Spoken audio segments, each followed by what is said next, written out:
Hello and welcome back to the channel, and today we're doing a Game Week 22 review. It is just finished, and here are my overall stats now in the world. We currently sit 3,121st in the world, so not much change from last week really, to be honest, but we managed to keep in the same position, not dropping too much, but we didn't really gain too much.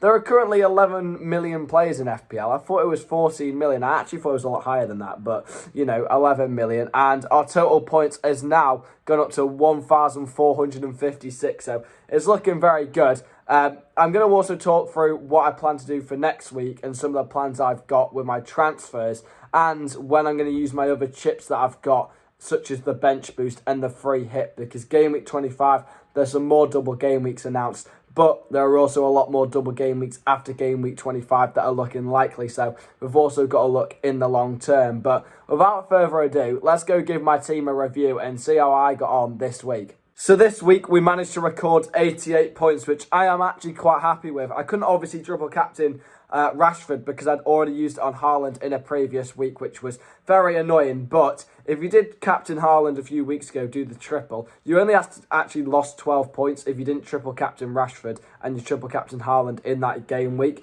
So 12 points, I can live with that. Obviously, I'd like the 12 points extra, but you can't really complain. The average was 48, so we're well above that, really, with the highest being 144 points this week. Again, I'm banking on them having Rashford in there. And my game week rank was 682,000th in the world, or 682nd. I don't even know how you say that. 682,000th in the world. Yeah, you know what? I was right the first time. I should have more faith in my ability. But we got Kepa in goal. Got us 10 points. Very happy with that. Again, some bonus points there. You do love to see it. I did keep him in because I thought it would be a pretty dull game between Chelsea and Fulham, and it was. It was literally 0 goals. Zinchenko, 1 point. Again, that's disappointing. Everton away, I expected a lot better. But Dyche coming in and getting the job done for him, which I'm sure Everton fans will be very happy. They've had no joy of late, to be honest, so they'll be much pleased with that. Luke Shaw, 6 points. Again, didn't keep a clean sheet last night in the game, but he already had some points previously, so we can't complain about that. And Trippier too. Obviously, I have Pope on the bench, and I had a feeling West Ham would score. Obviously, I support West Ham, so I'm going to back him. But I just had a feeling that we might actually do something, and Paqueta scored his first goal from opening play for West Ham since signing for 50 million. So it's about time Paqueta scored, and it was about time Kieran Trippier actually blanked, because he's not blanked in however long. Then I've got Matoma. Matoma is an absolute gem. 11 points. Obviously got that last minute goal pretty much to get those points. 3 bonus for him. He's been an incredible asset for me. Really helped get that gap back from not triple captaining Rashford instead. So I'll pretty much take that. De Bruyne, 1 point. He was benched for Spurs. I didn't really see that coming, to be honest. Pep Guardiola's team selection just gets weirder every week. I know we always say about Pep Roulette, but this week it truly was pretty much out there. And there was no Kevin De Bruyne, and he came on and made a big impact, so I wish he started. Rashford, here he is. 40 points for Rashford. Could have been 60, but I'll take 40 points for Rashford. I'm glad I went him over Bruno Fernandes. When I did see Bruno Fernandes in that first game getting points, I thought, oh gosh, I should have captained Bruno, but Rashford paid off eventually. What form he's in, by the way. I just keep expecting him to drop off, and he just never drops off in form. Somehow, he just keeps retaining this, and it's unbelievable. Then I've got Martinelli at 1 point. Again, Martinelli's been really poor. Subbed off in the 58th minute, which is interesting. So he's very subject to rotation at the minute. And I really want to get rid of him. But Arsenal have a double game week next week, so I'm going to have to keep him. Again, Nketiah, another Arsenal asset that's let me down. 2 points. They just really struggled to find the net versus Arsenal, so I can't really do much there. And then Haaland also getting 2 points, blanking versus Spurs, which again a lot of blanks in my team. However, we just had some really good standout performers that helped carry us through.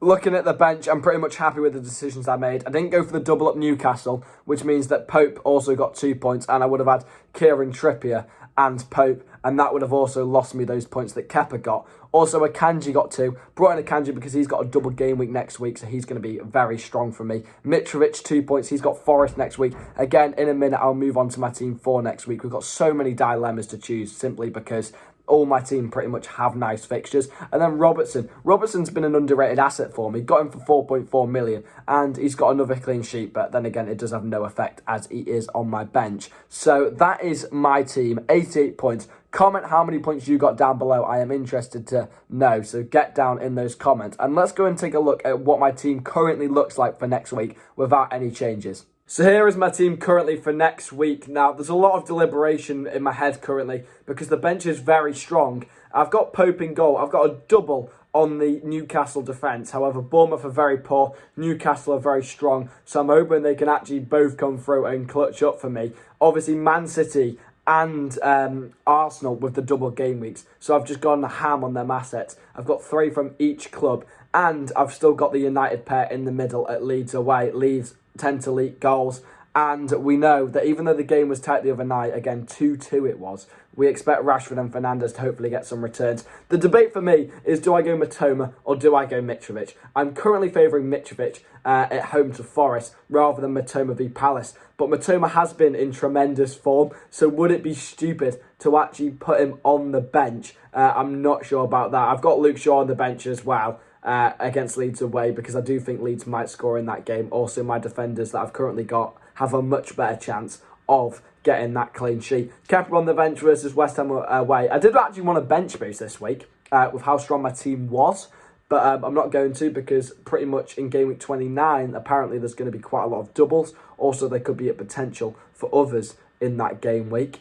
So I'm not going to risk the bench boost just yet. I'm going to save that chip. The free hit is really interesting though, because part of me wants to use it in game week 25, just because there's so many teams with double game weeks. You've got the likes of Wolves, Liverpool.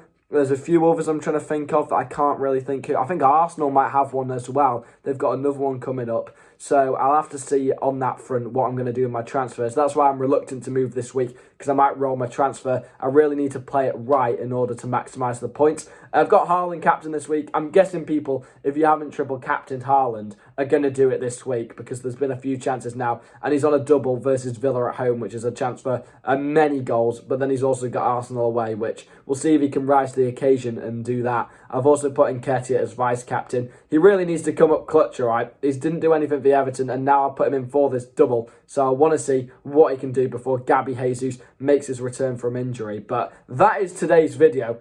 Make sure you do get in the comments and leave any questions you have, and leave a like on the video, and do subscribe if you are new. There's going to be plenty more content coming, and I will see you in the next one.